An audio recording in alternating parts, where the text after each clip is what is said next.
We are very excited to have Toby Day with us again today to share about designing and managing a community garden. Toby Day is the Extension Horticulture Specialist for Montana State University and the Master Garden Coordinator. Toby and a number of panelists shared with us last month for our webinar, Essentials for Starting a Community Garden. A recording of this webinar is available on our website. All right, Toby, are you there? I sure am. Can you hear me? Yes, we can. Thank you very much. We'll pass it over to you. All right. Well, thank you very much, Carolyn, for this opportunity to talk about community gardens and kind of designing and managing community gardens. I get into a little bit about gardening in general with this webinar, but we'll just go ahead and get started here. Recapping the last webinar, Essentials for Starting a Community Garden, we talked about who was in charge of the community garden, if it's an individual or if it's a community group. What is the purpose of the community garden? Is the community garden organic? It's always a question that comes up. Finding the right site for your garden, water availability, which I do talk about. Can you still see my screen? I just had something pop up. Yep, if you just hit show your screen again, it should be fine. All right. What about parking, maintenance, and security, tools, machinery, and services, staffing the community garden, and then funding the community garden, which we just talked about, but I believe that might be the third webinar. I'm not entirely sure. But let's move on to what I was here to talk about. And really, that's the community garden. And I really like a lot of these pictures that have come to my office about community gardens and these community gardens that are popping up all over the state. And we've learned a lot from those. We have a lot of successes out there as far as the gardens that are working or being built, and some of the pitfalls that have happened, and we're all learning from that. So hopefully today we'll talk about some of the things that we might see in a community garden setting, whether or not you even have a community garden or started one, or if you're thinking of starting a community garden. So the first thing is evaluating the site, and you want at least 6 to 8 hours of sunlight. And let me see here, my pictures aren't coming up exactly right here, but that's all right. We'll just go ahead and go forward with it. But we need sunlight at least 6 to 8 hours. 8 to 10 hours is better in the case of sunlight. So in looking at the site, is there a situation where we have shade? Because we really want to put our garden where we're not going to have a whole lot of shade. We want to plant away from trees. And also we want to plant our trees away from the garden. And I do see in a lot of community gardens where the trees are being planted right up against the garden. They don't really think about how big those trees are going to get 20, 30, or even 40 years from now if that community garden is still prospering. So sometimes planting those trees right at a community garden, especially if you have vegetables, is a little bit tough to do. The size of the garden plots is also important because really we want them big enough to produce but small enough that it's not a chore. And I say this all the time for people that are starting out in gardening, and this may be the entire community garden itself, because the community garden itself can be too big for a group of volunteers that's trying to get it off the ground. Or how about the plot? So the plot's big enough to produce for the folks that are in the community garden, or are they really too big that it's become a chore for a lot of the people that are there? And also topography, what is the aspect? And I say this because depending on evaluating the site, nice level site is always good, but that's not always practical. And, is it north facing? Is it south facing? If you think about a vegetable garden that's north facing, it's probably going to be one of the last pieces of property for the soil to unfreeze, basically, and for things to warm up enough for a vegetable garden. So thinking about topography is also important. And then visibility. And I like the picture that's on the lower right-hand corner because, it's a visible garden. It's right on the street. It's got great access, great pathways, and it really becomes part of the community.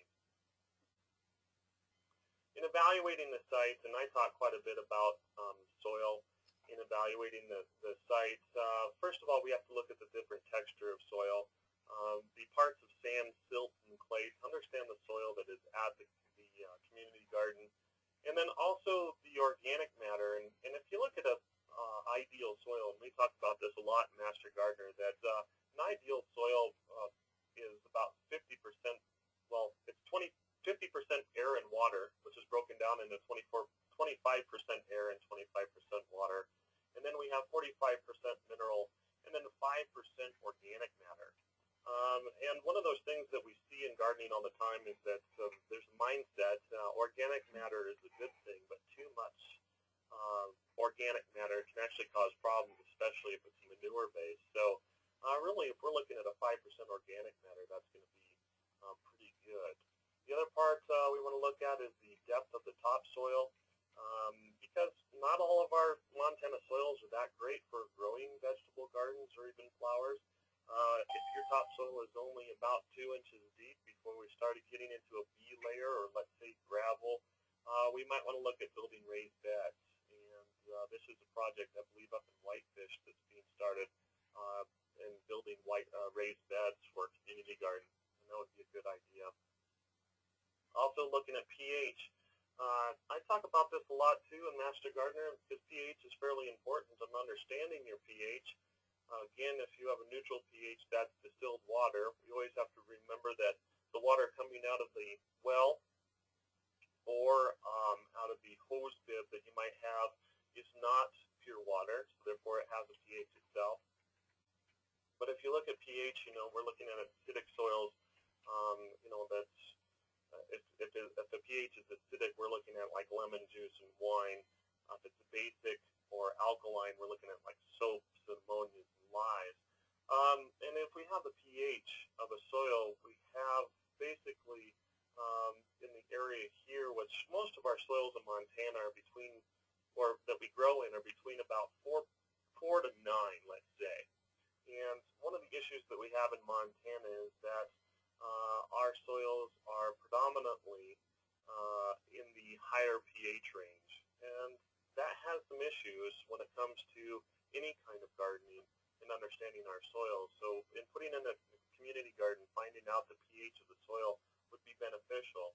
You can actually go down and get pH test strips, or use even the electronic pH meters, work pretty well. As far as garden soil tests, those work well. The ones that test for nitrogen, phosphorus, and potassium that you'd buy in a garden center, I wouldn't necessarily recommend. But finding out the pH is important just in basic understanding of the soils of the community garden.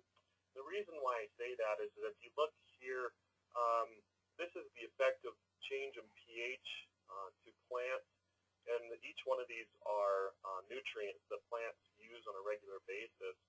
And the wider the band is, the more available that nutrient is. So if you're looking across the top, it's got a pH of 5 to 9, and I drew a blue line of about a pH of 8, which could be normally a lot of our soils across Montana. And if you look at iron, which I have circled, and you look at that band across there, you notice that it gets quite narrow when it hits pH of 8.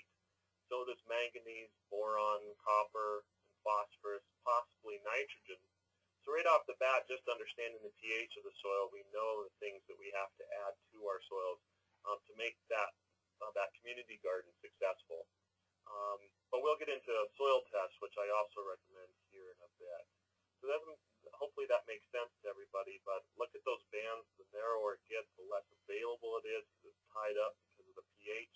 If you have a high pH, you may need to add iron or manganese, boron, and phosphorus into your community garden soil. In evaluating the site, we also want to look at doing a soil test. I highly recommend soil tests. And then what I recommend is using a tulip bulb planter, collect soil from the upper 6 inches in about 10 locations throughout the garden, put that in a 5-gallon bucket, mix it all up, and then take a random sample of that in a sandwich bag. And basically that's all the soil you need, about 2 cups of soil, and you can send that off to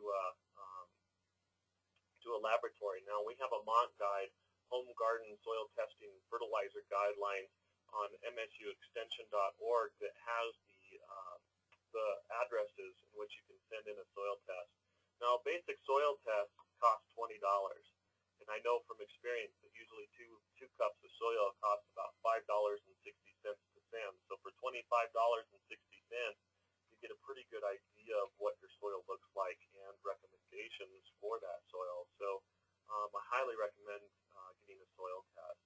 Again, if you go to msuextension.org and go under the link of publications and store, you can find that mock guide, Home Garden Soil Testing and Fertilizer Guidelines, along with a whole bunch of other different mock guides. Those are our self-learning resources from MSU Extension. In evaluating the site, another thing that we want to look at is, where's the water?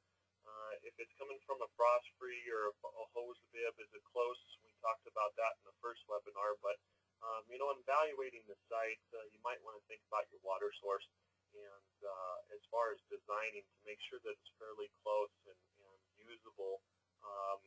Also, public bathrooms. A lot of things that people don't think about in community gardens is having a public bathroom, at least a porta potty, available, because people work long hours in the garden, and we don't want to be a nuisance to our neighbors, always having to use the pub or the private bathrooms or commercial bathrooms in a business that's close by.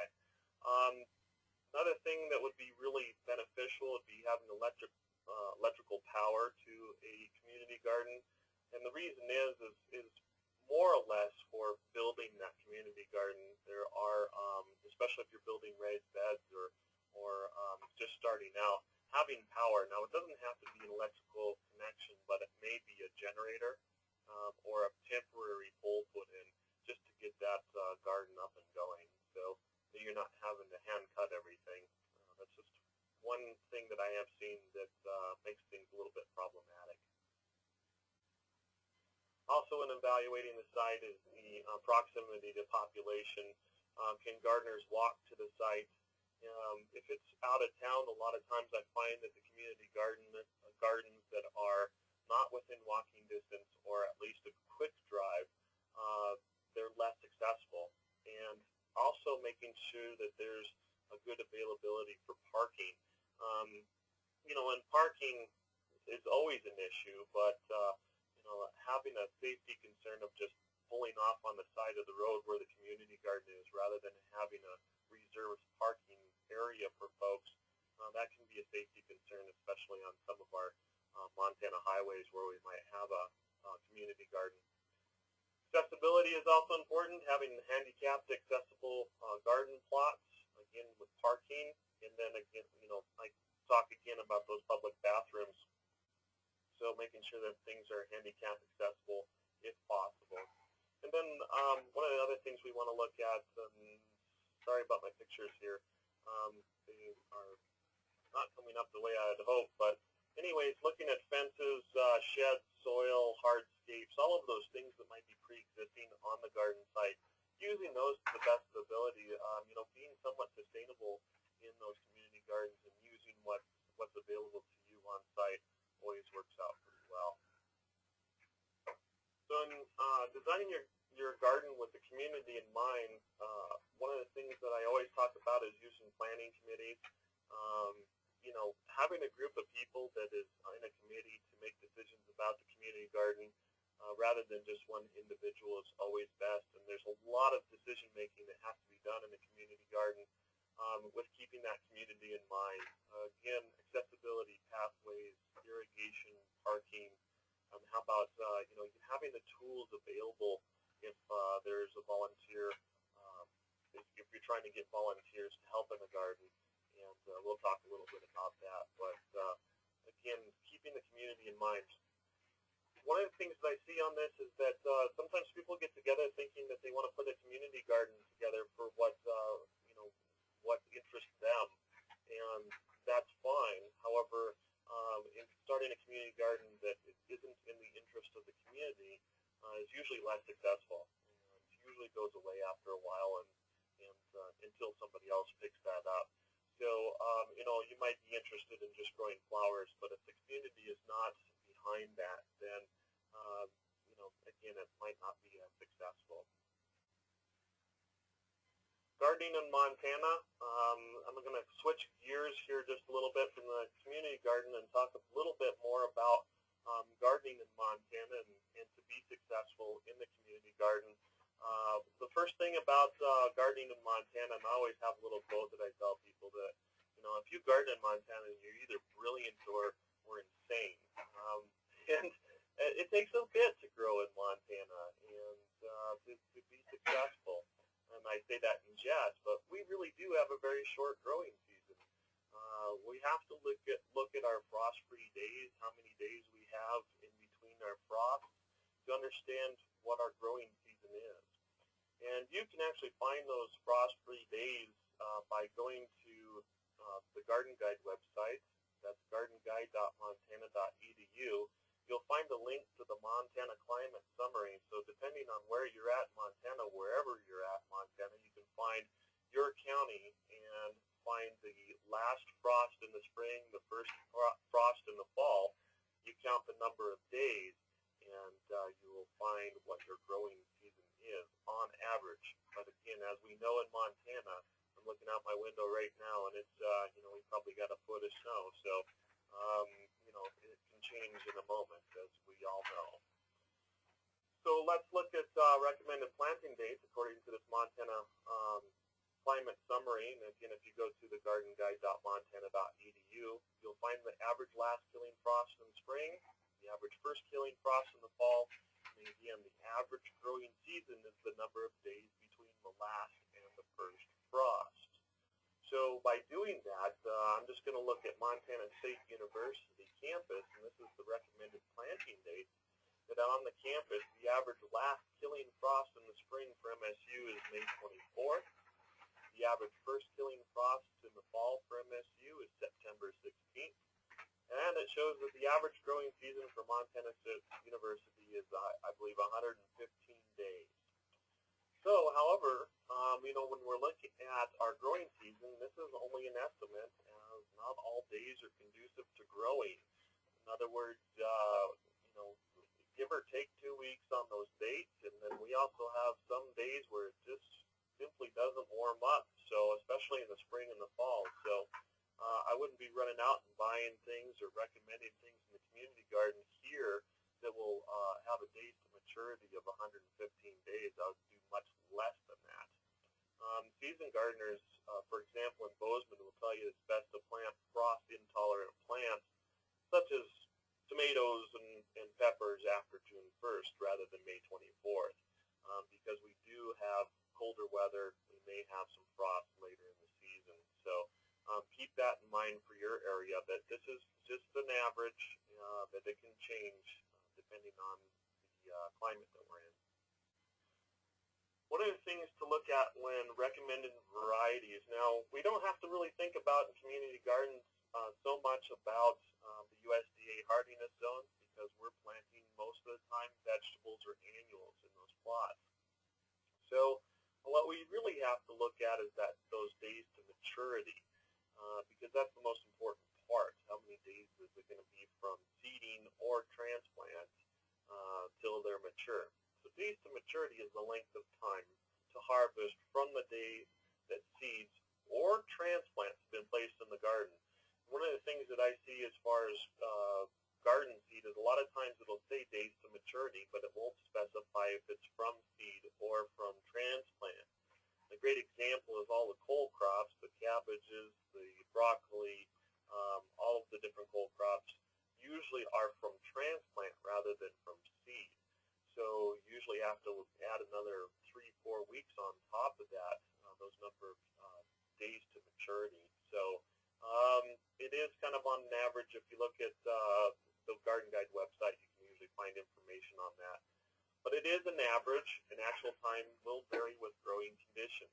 And what we want to do in community gardens is to help those folks out to recommend items that will grow in your growing season.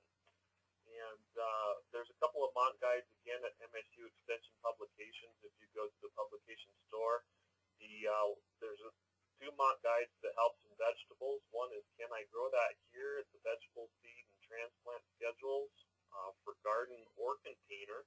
And this helps you out by finding your first frost, your last frost, and when you should start your seedlings indoors or when you can plant your seed successfully in your area. So it's a nice little worksheet. There's also the Mont Guide Planting a Successful Home Vegetable Garden. This was produced by Cheryl Moore Goff and Bob Goff, my predecessors, and also has a lot of great information about growing vegetables in Montana. Again, those Mont Guides are kind of a self-learning resource through MSU Extension. What we've done is taken all the information that's out there and kind of boiled it down to a 4 to 8 page guide to help you out in Montana. In tilling the soil for your community garden, and you're trying to get the soil up and going, and this is from the Sweetgrass Foods, this is community garden, some of these pictures. But, you know, larger debris may need to be removed, and in this community garden, I know that there was a lot of debris, a lot of large rocks removed from the soil. Second, rotary tilling works pretty well. However, in a community garden, we don't want to overwork the soil, and it can cause a compaction layer. So rotary type rototillers, as the blade kind of goes down to the very bottom of where it's going to go, it compresses the soil. A lot of times you can get a compaction layer about 6 inches deep within the soil. So don't overtill. That's one of my biggest recommendations in the garden. Now, should you be tilling in the fall or the spring? Well, spring is better for sandy soil, so knowing the texture of your soil is going to be a good thing to know. And also, moist fields, most soils need to be tilled in the spring anyway to smooth the soil for planting. So we may need to do a light rototill in the spring just for our seed bed, but really fall is the best time to do most of our rototilling. First of all, we get an earlier spring planting because it has been rototilled in the fall. Pests and perennial weeds are reduced. If you leave the lines from rototilling in the soil rather than rake it out, you can trap snow and therefore you get a nice freeze thaw. You can also incorporate amendments, which fall is the best time to incorporate those amendments, and it also allows organic matter to decompose. So I do recommend more fall tilling rather than spring tilling. And that's a difficult thing to do with community gardens, especially when you have volunteers, because usually by the fall, you've lost a lot of volunteers. And, you know, to be realistic, if you started out with 20 volunteers in the spring, you may only have 2 or 3 volunteers left in the fall. And so a lot of work needs to be done in the fall, and that's sometimes tough in a community garden setting. Soil amendments, you'll see that there are a lot of different amendments that are recommended. However, and this is all over the internet and in books, coarse sand for aeration of clay. However, I don't recommend it because it really can cause a concrete effect in the soil, especially with heavy clay. I'm going to skip over peat moss compost and composted manure, but you'll see a lot of information about sulfur. However, our pH of our soils cannot really be changed that much, so I don't really try messing with pH because it doesn't really change that far or for that long. So it only changes it slightly. Will increase acidity. Limestone will increase alkalinity, which I don't see as being a problem in Montana. We also get a lot of questions about adding gypsum to decrease soda conditions. It's all over the internet, a lot of books, but it takes too long, it's very short-lived, and gypsum will leach iron, which is one of the elements that I find that are really lacking in Montana, or at least they're tied up because of pH. They're not really lacking, they're tied up. So last thing we want to do is leach out iron, so we do not recommend gypsum in Montana soils. What we do recommend is peat moss, compost, and composted manure. This increases water and nutrient holding capacity. It's a great amendment, but we want to watch out for herbicide residual, which I'll talk about here in just a bit. But herbicide residual is popping up all over Montana and in Montana community gardens, so I'd be aware of that. So let's look at manure. One of my recommendations about manure is that that manure, put manure manure-based compost or manure itself, we always hear about aged manure, and it's kind of the big thing. People want to get free deliveries. People will want to deliver it to the community garden. However, in my opinion, anything that's put on the garden should never look like it just came out of the back of an animal. It should be fully composted. In fact, it should look like a soil amendment. In other words, when it comes to horses, you should never see the horse pucky at all. And unfortunately, we see a lot of aged horse manure that ends up in gardens. And the bigger problem that I'm finding right now is that because horse manure is used so much in gardens, that we're finding a lot of herbicide residual. And what that means is that we're spraying a lot of these noxious weeds with pesticides that have a long residual. The horses either graze in those pastures, or else they're fed hay that have this that's been sprayed with these pesticides. Horses are kind of the worst in the fact that people will board them in large facilities. They are fed hay from a whole lot of different areas, and then the facilities, the horse manure is kind of pushed to the middle into a big pile, and then they're trying to figure out what to do with it. And this is ending up in gardens and community gardens all over Montana. And at this point in time, you want to make sure that the manure is fully composted and contains no residual. But really, MSU Extension's recommendation is not to put any type of horse manure on a garden until this kind of gets cleared up. At the very least, you have to absolutely know where those horses have been, what pastures they've been feeding in, whether or not it has been sprayed with any kind of herbicide, or the hay that they've been fed. And the worst one that I hear is people think that, well, the hay that was fed to the horse was certified. And what it means is that it's certified weed-free, which a lot of times has been sprayed with certain pesticides. So that can actually be the worst hay to feed the horse, and then collect that horse manure. So if you have a situation where you have tomatoes, potatoes, beans, radishes that are looking pretty tough, a lot of times it's those herbicide residuals in manure. The other part about manure-based compost that I like to talk about too is that I really don't recommend putting manure-based compost on a garden except for every 7 to 10 years.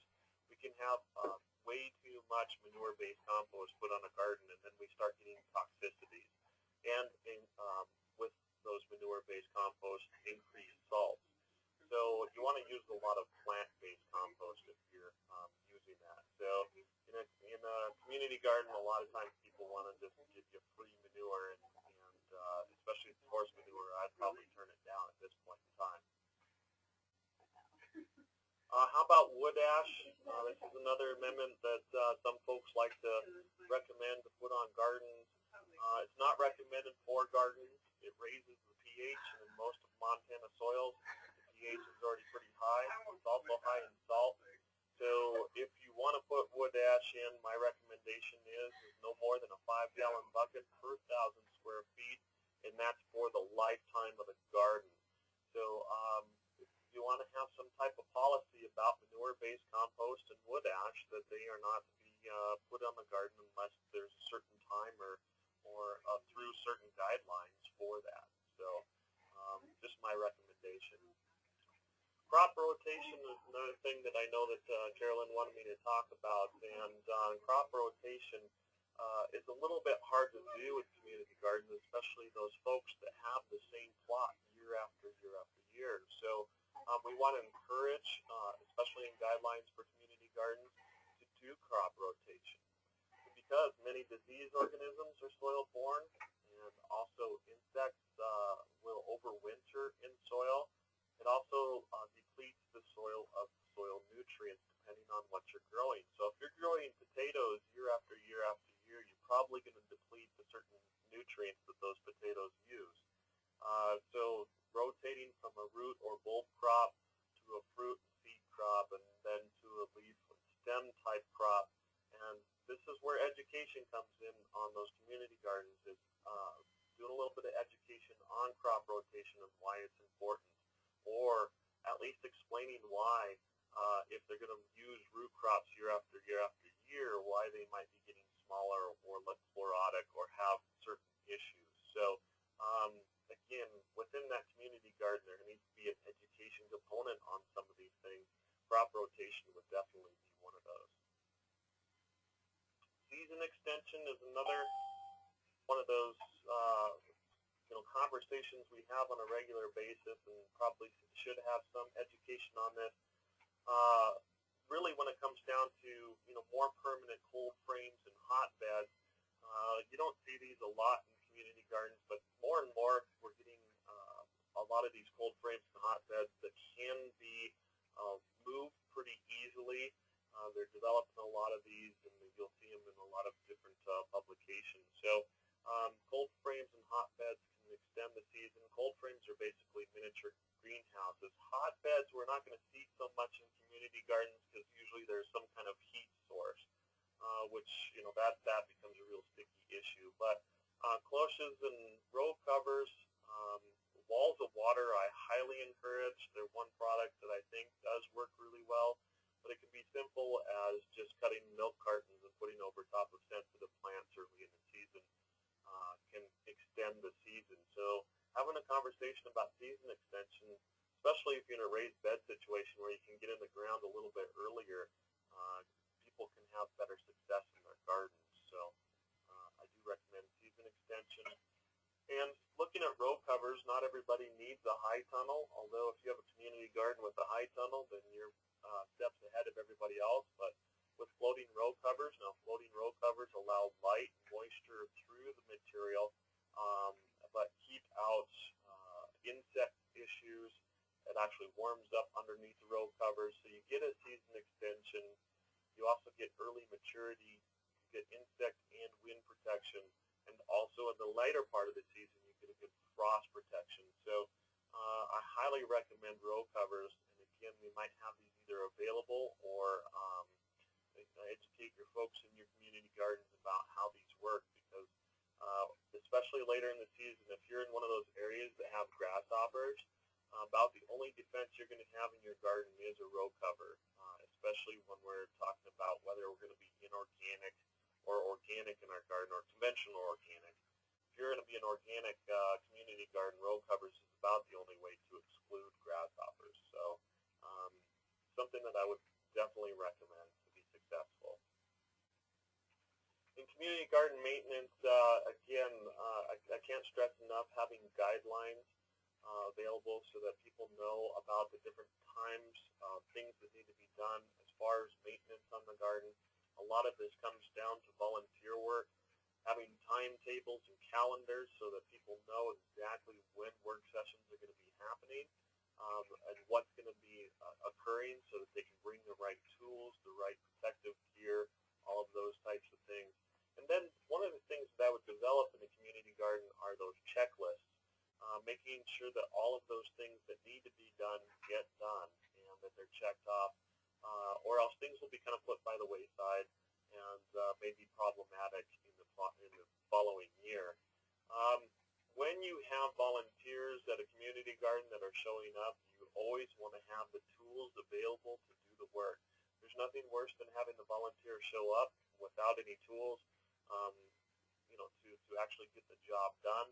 And so having tools on site is always going to be beneficial, or at least having those volunteers bring the tools. And then one of the things that I've always learned is if you can, to have refreshments for those volunteers, some reason to to say thank you for what they're doing, as far as any kind of volunteer that's showing up. It may be even just the share of the food, but also refreshments, make sure that they're hydrated, all those kind of things. And then also you want to get community and member feedback or volunteer feedback. So you might want to have a survey or something to that effect. This is a picture that I just actually found off the internet of these volunteers that showed up at a rose garden. I couldn't even tell you where it was, but they had talked about how these individuals in one day pruned 350 rose plants. Now, if you're thinking about pruning 350 roses, you're going to need some pretty good gloves. You're going to need some pretty interesting tools,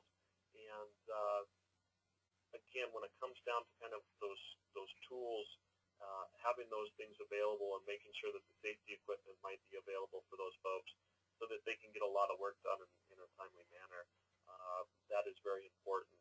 So at least, having them bring that material forward. So community garden maintenance is pretty easy, actually, as long as you have the volunteers available. But again, just like anything else, first part of spring, you get a lot of volunteers. By the end of the season, there's usually about 2 or 3 people still working in those gardens. So try to keep those volunteer work going as long as you possibly can. So with that, I know I kind of stopped early, but I wanted to leave some time here for questions. So if there's anybody out there that has any questions or comments as a group, we can come together, or maybe I have some answers for you. If I don't have those answers, then I can always come up with some for you. So do we have any questions, or Carolyn, do you want to take over here and Sure. Thank you, Toby. Just a reminder, if anyone has questions, that you can press *6. And also at this time, I want to remind everyone that a recording of this webinar and all previous webinars are also available on our website. So go ahead. If anyone in the audience has a question, then feel free to jump in. And again, that's *6 to unmute your line.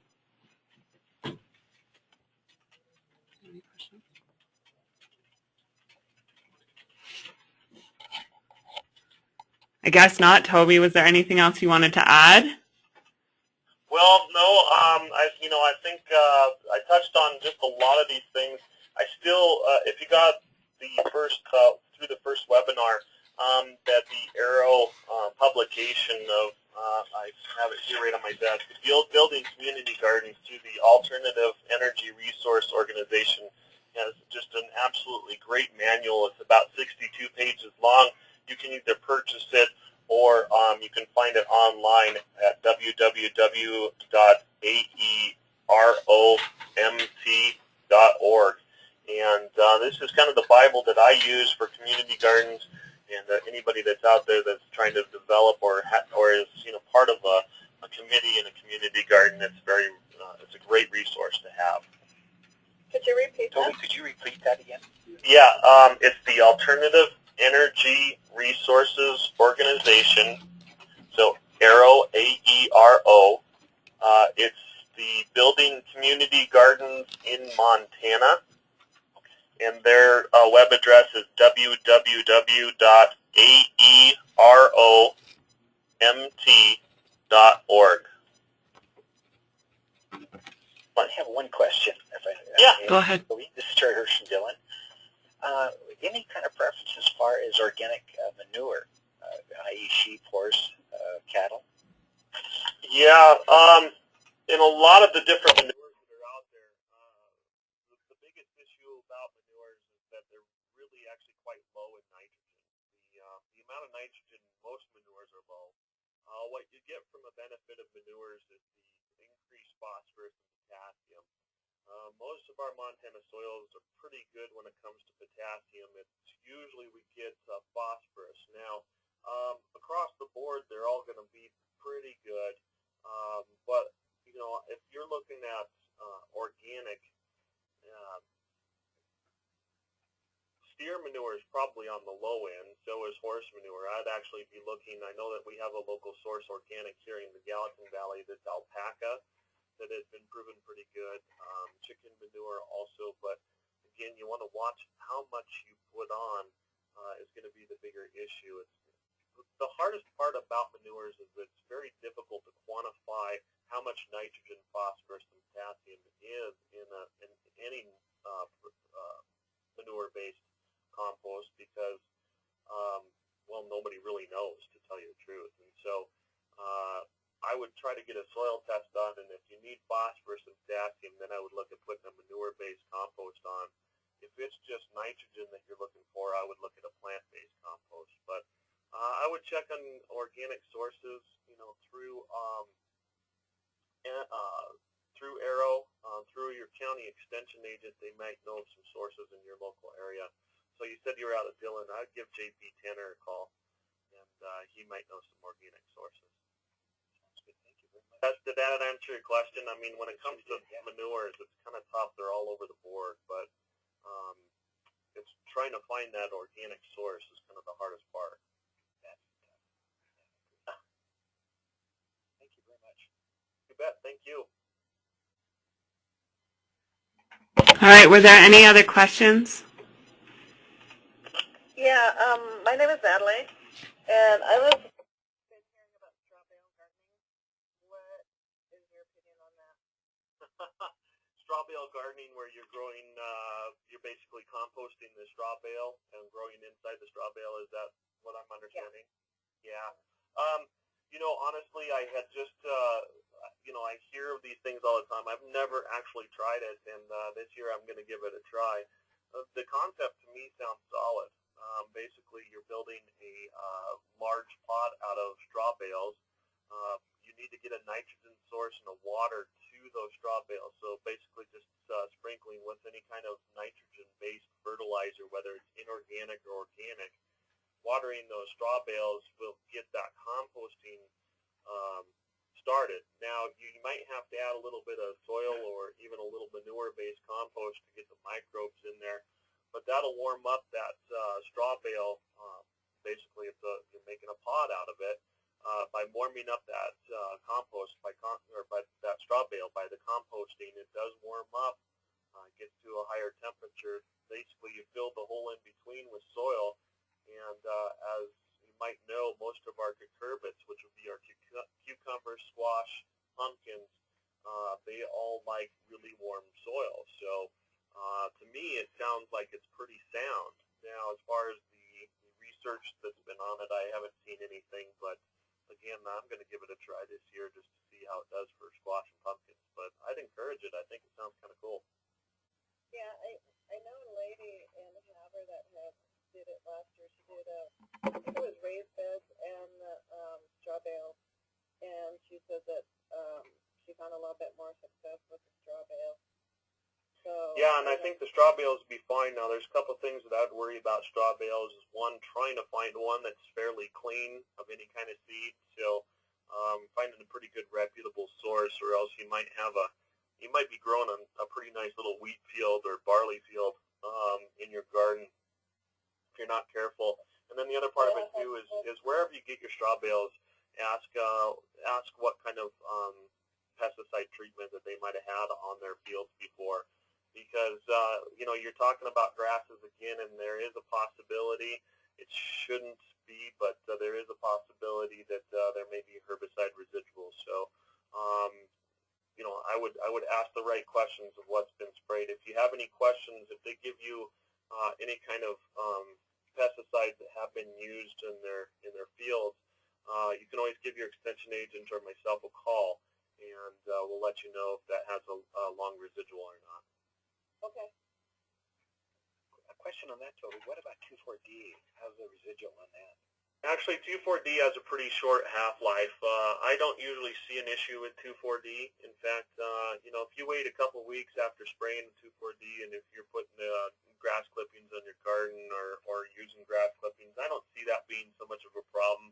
Dicamba is a little bit longer, but most of the garden, most of the herbicides that we're using on our lawn is not so much of an issue. There was one out there called clopyralid that we have been seeing.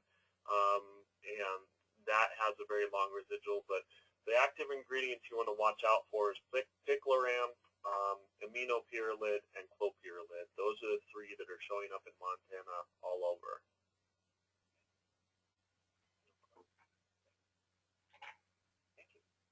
You bet.